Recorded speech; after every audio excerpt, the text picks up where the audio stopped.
Okay, so we are moving on to the female Pwo masks, and this is from the Chokwe peoples, Chokwe, which is also would be currently in the Democratic Republic of the Congo, and these date from late 19th to early 20th centuries, and they're made out of wood, fiber, pigment, and metal, and they travel, but I believe the one on the well, one of them is going to be in the Smithsonian in Washington, D.C., and there's others that are in other museums, obviously, and I'm going to show you guys the one I took a picture with in the Met in just a few minutes.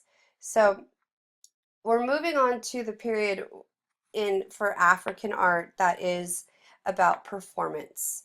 And these masks, African masks, play a vital role in their performance, and that is a significant part of their function. So the mask is supposed to represent a beautiful young woman. And notice that in this mask, the patterning that go around her eyes here, and then also even these shapes and this shape right here. This actually represents tattooing, and that was supposed to add to the beauty of the woman this mask was made for. They also show her wearing earrings and an elaborate hairdo for both of these. And the original Chokwe name, or Pwo, Pwo, referred to an adult woman who had given birth. The more recent name is Mwana Pwo, Myana, and that was probably adopted under European influence, and it's supposed to emphasize youthful and feminine beauty. The artist carved this mask with very delicate, even thin walls of wood, uh, named Alstonia, Alstonia. The surface is a rich reddish brown color, and it's probably obtained from a mixture of red clay and oil to get that color. And it also has a beautiful patina, which is a sign of long use.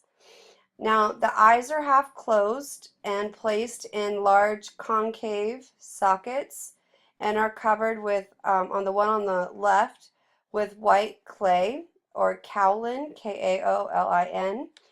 The noses and eyes, well, there's eyes, a slender nose, an elliptical mouth, and hemispherical ears that are very delicately carved on a face, delineated by a softly modeled forehead and a concave chin. The major components of the fiber coiffure, or elaborate hairstyle, you could see that it's a braided headband and heavy fringe at the rear. The artist carved several different representations of tattoos on the masks. Inscribed on the mask's forehead and cheek are classic graphic designs that aesthetically were supposed to enhance the woman's beauty in past generations and were also a sign of their ethnic identity. On the left cheek and forehead, there are triangles of the tattoo, and this is a hard word to say, so bear with me. It's Singelaingele. I'm going to spell it for you. Cingelyengelye. And originally, the Singele Yangele occurred as a necklace in the form of a cross cut from a tin plate that was worn by the Chokwe as an amulet.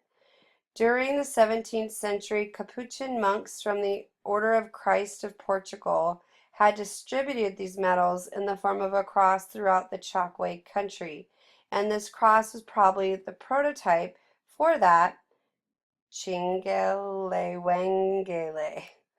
Sorry. On the right cheek of the mask is a tattoo known as a Sijingo,Cijingo, in combination with a cross. Sijingo denotes a spiral brass bracelet. On the forehead and extended to the temples is the tattoo known as Mitolumuna, Mitelumuna, or knitted eyebrows, an allusion to discontentedness or arrogance. Under the eyes are tattoos known as masoji, Masoji, which signifies tears. Okay, so in regards to formal qualities, we have a relatively symmetrical face, very geometric features on the face. It's delicate and softly modeled. The hair is a rough texture. The Pwo or Mwana Pwo is one of the most popular dancing masks of the Chokwe. And because they also follow the matrilineal descent, the Chokwe dance Pwo to honor the founding female ancestor of the lineage. Okay, so the Chokwe is a matrilineal society that depicts female ancestors, and the Chokwe masks are often performed at celebrations to mark the completion of an initiation into adulthood. That occasion also marks the dissolution of the bonds of intimacy between mothers and their sons. The pride and sorrow that event represents for Chokwe women is alluded to by that tear motif. In the ritual, female masks are actually used by men in ritual dances. The male dancers are covered with their identities masked, dressed as women with braided hair. A male dancer is dressed like a woman in a costume of braided fiber that completely covers his body and hides his identity. He wears the loincloth, carries a fan, and moves in a slow, precise step to emulate women.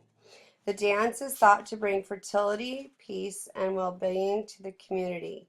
And when the mask becomes unusable, it is discarded.